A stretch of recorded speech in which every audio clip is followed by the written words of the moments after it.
Welcome back to my YouTube channel. I have been watching the Forrester family build their glamorous fashion empire for what feels like my entire adult life, and I must admit, it brings a deep sense of sadness to my heart to see Forrester Creations currently losing its iron grip on the fashion industry. For decades, they were the absolute gold standard, the undisputed kings and queens of haute couture. However, seeing so many loyal, long-term employees gradually abandoning the company after the chaotic events of the past few months makes me incredibly anxious about the legacy of this iconic family. I fear that the foundation Eric Forrester built is slowly crumbling under the weight of poor management and internal family squabbles, and it is genuinely hard for a longtime fan like me to witness. On the other side of the battlefield, the meteoric rise of the Logan Company as an unstoppable corporate powerhouse is something I never fully anticipated, but I have to admit, it is absolutely thrilling to watch. The Logan family has essentially become a formidable force that Forrester Creations is continuously failing to defeat. Right now, Logan is the ultimate destination, the absolute pinnacle where every ambitious designer and model wants to work. I believe this massive shift in power is exactly the kind of high-stakes drama we have been craving, as it completely flips the traditional script and puts the Forresters in a desperate, vulnerable position. They are simply not used to navigating. The most glaring example of Forrester's current mismanagement is the heartbreaking situation with Hope.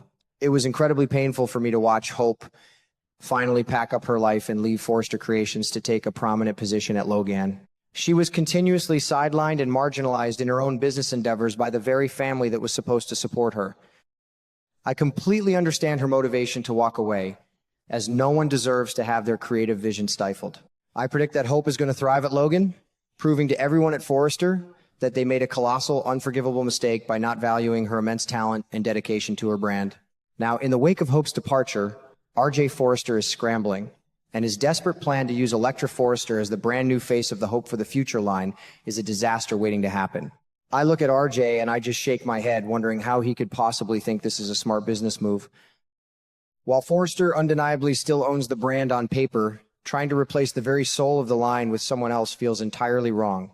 I strongly evaluate this decision as a panicked, knee-jerk reaction from a young man who is entirely out of his depth in the ruthless corporate world. This brings me to Electra Forrester, and I have to confess, her recent behavior is making me incredibly frustrated. We are seeing her prepare to use the ultimate trump card, her Forrester family name, to aggressively push Melissa Dillon out of the company and get her fired. I have always disliked it when legacy children throw their inherited weight around to crush people who actually have to work for their place in the world. Electra's sheer arrogance in thinking she can just eliminate anyone who stands in her way is deeply disappointing, and it makes me wonder if she has learned anything at all about humility or hard work. However, Melissa Dillon is absolutely not the type of young woman to simply pack up her desk and cry quietly in the parking lot. I actually feel a strong sense of admiration for Dillon's sheer grit and undeniable survival instinct. If Electra succeeds in getting her fired, Dillon's retaliation will be swift, calculated, and utterly devastating. I firmly believe that Dillon exposing RJ's secret plan to make Electra the new face of Hope for the Future will be the ultimate fatal blow to Electra's grand ambitions. It is a classic case of someone getting a taste of their own medicine, and I am entirely here for the explosive fallout. The thing that really boils my blood about Electra right now is her stunning, almost unbelievable hypocrisy when it comes to her relationship with Will Spencer. Not too long ago, Electra harshly scolded Will for keeping secrets from her, specifically regarding information he did not share with the Logan family. Yet, here she is, actively hiding a massive, career-altering secret from Will about her impending takeover of Hope for the Future. I find it incredibly frustrating to watch someone hold their partner to a strict moral standard while completely ignoring those same rules themselves. My heart genuinely aches for young Will Spencer, because he is completely unaware of the massive storm heading his way. I predict that when the truth finally comes out, Will is going to feel utterly betrayed and manipulated by the woman he cares about. Dillon is a very smart tactician, and she might very well decide that Will deserves to know exactly what kind of person Electra truly is. If Dillon pulls the trigger and reveals this secret to Will, I evaluate that their relationship might not survive the sheer weight of the deception. This leads to the absolute genius of Melissa Dillon's potential revenge strategy, which involves taking this explosive information straight to Will's mother, Katie Logan Spencer. I have always loved Katie's fierce, undeniable mama bear instincts. Katie has never hidden her absolute disdain for Dylan, clearly viewing her as a money-hungry opportunist who only wants to get close to her wealthy son. But the old saying holds true, the enemy of my enemy is my friend, and Dylan knows that handing Katie the keys to destroy a Forrester plot is the ultimate bargaining chip. If Dylan successfully delivers RJ and Electra's entire corporate strategy to Katie, I firmly predict that she will not only win a measure of Katie's respect, but also secure a highly lucrative position at Logan. Dylan is already hoping to become the face of her very own youth rejuvenation product line at Logan once she is officially ousted from Forrester. I think this is a brilliant, ruthless business move.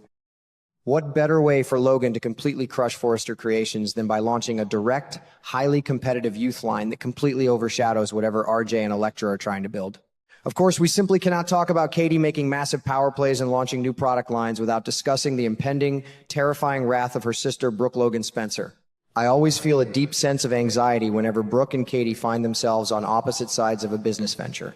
Brooke is already absolutely furious about the highly successful jewelry and perfume lines that Katie recently launched independently.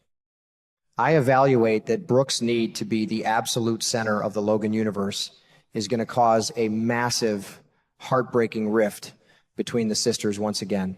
If Katie decides to fully back Melissa Dillon and launch this brand new youth apparel line, I predict Brooke will completely lose her mind. Brooke will likely see this as a direct threat to her own legacy and a betrayal of their family unity. The sisterly bond between Brooke and Katie has always been incredibly fragile, filled with decades of jealousy, stolen husbands, and bitter resentments. I am genuinely worried that this new corporate battle over Dylan's youth line will be the final spark that burns their relationship to the ground. Ultimately, we are witnessing the birth of a legendary, fierce new rivalry between Electra Forrester and Melissa Dillon. I am absolutely captivated by the sheer intensity of their mutual hatred. Dillon is perfectly positioning herself to use the Logan family's resources to completely obliterate Electra's career, while Electra foolishly believes her last name makes her invincible. I think this generational clash is exactly what the show needs to keep us all glued to our television screens for years to come. It is truly fascinating how one simple secret can unravel so many lives, destroy romances, and shift the balance of power in the entire fashion industry. I have to ask all of you, my dear friends, do you think Melissa Dillon will actually succeed in taking down Electra, or will the Forrester family manage to pull off a miracle and save their sinking ship? Will Katie's ambition finally push Brooke too far? I cannot wait to hear all of your wonderful thoughts and theories on this incredible drama.